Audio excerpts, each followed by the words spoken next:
시청자 여러분 안녕하십니까? VOA 뉴스투데이 시작합니다. 북한의 10대 무역국이 유엔의 대북 제재 이전과 비교해 70%가 바뀐 것으로 나타났습니다. 김정은 위원장 집권 후 특히 동남아 국가들의 교역이 급감한 반면 중남미 국가들과의 교역은 늘었는데 전체 교역 국가 수는 절반 수준으로 급락했습니다. 첫 소식 김영권 기자가 보도합니다. 북한의 핵미사일 개발에 따른 유엔의 대북 제재 강화 이후 북한의 지난해 수출은 4년 전보다 17분의 1로 줄어들었는데 교역 상대국도 크게 변화된 것으로 나타났습니다. VOA가 한국무역협회의 최근 보고서와 자료 등을 분석한 결과 북한의 지난해 10대 교역국은 2015년 중국, 한국, 인도, 러시아, 태국, 필리핀, 파키스탄, 부르키나파소, 우크라이나, 트리니다드 토바고 순이었습니다. 그런데 대북 제재가 본격화된 2017년 이후 지난해엔 중국과 인도, 러시아를 제외한 7개 나라가 바뀌었습니다. 북한의 10대 교역국엔 브라질, 코스타리카, 독일, 폴란드, 페루, 사우디아라비아, 짐바브웨가 포함된 겁니다. 북한과 전통적으로 교역이 활발했던 동남아 국가들이 대북 제재 강화로 10위권 밖으로 밀려난 반면 브라질과 코스타리카 등 중남미 국가 3곳이 새롭게 진입했습니다. 하지만 지난해 북한 전체 교역액 29억 5천만 달러 가운데 중국이 95.2%를 차지할 정도로 압도적이기 때문에 나머지 나라들의 대북 교역은 러시아를 제외하면 비중이 모두 1% 미만이었습니다. 중국은 특히 지난 2001년 북한의 대외 무역 비중이 17.3%에 불과했지만 18년 만에 북한 교역의 거의 전체를 차지할 정도로 북한의 의존도는 심화됐습니다. 한국무역협회는 북한의 교역이 2001년부터 140개국을 유지했지만 김정은 정권의 핵미사일 도발에 따른 유엔의 대북 제재 강화 이후 2018년에 115개국, 지난해엔 62개국으로 급감했다고 밝혔습니다. 북한의 경제 성장률은 김정은 집권 후 마이너스를 기록 중인 것으로 분석됐습니다. 한국의 국책연구기관인 대외경제정책연구원은 최근 보고서에서 김정일 집권 시기인 1998년에서 2011년까지 북한의 국가 수입 성장률은 연평균 12.6%였지만 김정은 위원장의 거듭된 핵실험과 미사일 발사로 유엔의 수입 제재, 개성공단 폐쇄가 이어지면서 수입이 마이너스 3.4%였다고 분석했습니다. 전문가들은 비핵화 결단과 개혁 개방을 통한 적극적인 대외 협력만이 북한의 경제를 살릴 수 있다고 지적합니다. The only solution is to find a way to work with South Korea and with the West and to have some form of cooperation. 소바주 전 소장은 북한이 이런 대외 협력을 통해 사회 기반 시설을 확충하고 경제의 근본적인 체질을 바꿔야 투자를 유치하고 인민 생활도 개선할 수 있다고 강조했습니다. VOA 뉴스 김영권입니다.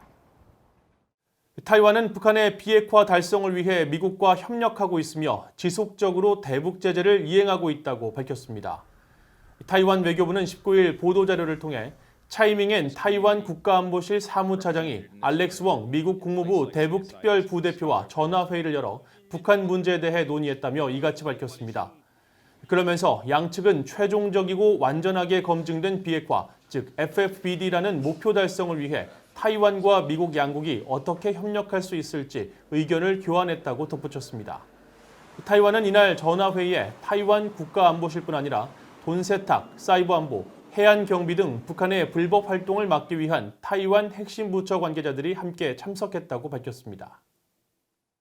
한국전쟁 70주년을 맞아 한국전 개별 사례를 공모하고 있는 유엔군 사령부가 이 한국군으로 참전했던 고 유진김 상사를 소개했습니다. 군인으로서 선대의 헌신을 이어받아 미 해군 예비장교의 길을 걷고 있는 김 상사의 손자 역시 한국과의 연을 이어오고 있습니다. 김시영 기자가 취재했습니다. 1952년 12월 한국전쟁 원주전투 현장에서 찍힌 흑백사진 속 고 유진 김 상사. 소총을 손에 쥔 채 전우들과 함께 눈 덮인 전선에서 경계 임무를 수행하고 있습니다. 방탄모에 탄띠를 두른 김 상사가 잠시 포즈를 취한 흑백사진도 보입니다. 유엔군 사령부는 18일 한국전 참전용사 김 상사의 사진과 사연을 자체 페이스북을 통해 공개했습니다. 지난달 30일부터 한국전쟁 사연 공모를 시작한 후 한국전 현장 사진이 포함된 사례 소개는 이번이 처음입니다. 유엔사가 공개한 자료에 따르면 김 상사는 한국전 발발 첫 해인 1950년 12월 30일 한국군 소속으로 징집됐습니다. 제2보병사단 소속이었던 김상사는 생사를 넘나든 치열한 전투 중에 중공군에 붙잡혀 포로가 되기도 했습니다. 이후 북한군을 거쳐 미 8군에 무사히 인계된 김상사는 한국전 정전협정이 이루어졌던 1953년 7월 27일까지 미국과 한국 병력 간 통역 임무를 수행했습니다. 전후 1961년 미국 내 국제교환학생으로 선발된 김상사는 미국으로 건너가 평생을 사업에 몸바쳤고 2014년 84살의 나이로 뉴욕에서 영면했습니다. 김상사의 한국과의 인연은 세대를 이었습니다. 김상사의 손자 크리스토퍼 김 씨는 13살의 나이로 미국 이글스카우트 소년단에 자원해 3년간 복무했습니다. 김 씨는 당시 유엔사에서 의장대 훈련을 받고 한반도 비무장지대 DMZ 병력 지원 임무 등을 수행했다고 유엔사는 밝혔습니다. 현재 크리스토퍼 김 씨는 미국 해군사관학교 2년차 생도로 예비 해군 장교의 길을 걷고 있습니다. 김상사의 기록을 유엔사에 알린 아들 토미 김 씨는 김상사의 손자이자 자신의 아들인 크리스토퍼가 군에 헌신했던 선대에게 영향을 받았다며 자랑스러워했습니다. 유엔사는 올해 한국전쟁 70주년을 맞아 페이스북과 트위터 등 사회관계망 서비스 SNS를 통해 전 세계에서 한국전쟁과 관련한 그림과 사진, 사연들을 모집하고 있습니다. VOA 뉴스 김시영입니다. 북한이 이란, 러시아 등과 함께 지난 1년 동안 전 세계 민간 연구단체와 비정부기구, 정치단체를 대상으로 800건이 넘는 사이버 공격을 펼쳐왔다는 내용의 보고서가 발표됐습니다.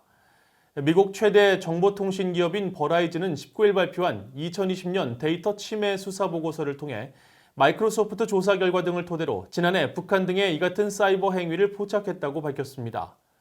보고서는 특히 2018년 데이터 침해 사건의 13.5%였던 사이버 정찰 행위가 2019년에는 3.2%로 크게 줄었는데 이는 적들의 회피 기술 발달로 탐지에 실패하는 비율이 높아지거나 사건 공개 사례가 줄어든 것으로 보인다고 분석했습니다. 또 지난해 사이버 공격의 86%는 금전적 동기에 의한 것으로 2018년 71%에 비해 크게 늘었다면서 국가주도 해킹 조직들이 수익 창출을 위해 이메일 해킹 공격과 온라인 개인정보 탈취 등 가용 수단을 전방위적으로 활용하고 있다고 지적했습니다.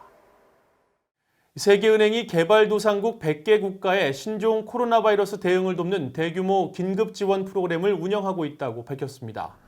세계은행은 19일 보도자료를 통해 신종 코로나 바이러스 세계 대유행과 관련해 15개월 동안 1,600억 달러의 보조금과 재정 지원을 골자로 한 이번 프로그램은 저소득 국가와 취약지역, 분쟁 영향지역 국가들의 보건체계와 예방을 강화하고 경제 회복력 구축을 목표로 한다고 밝혔습니다.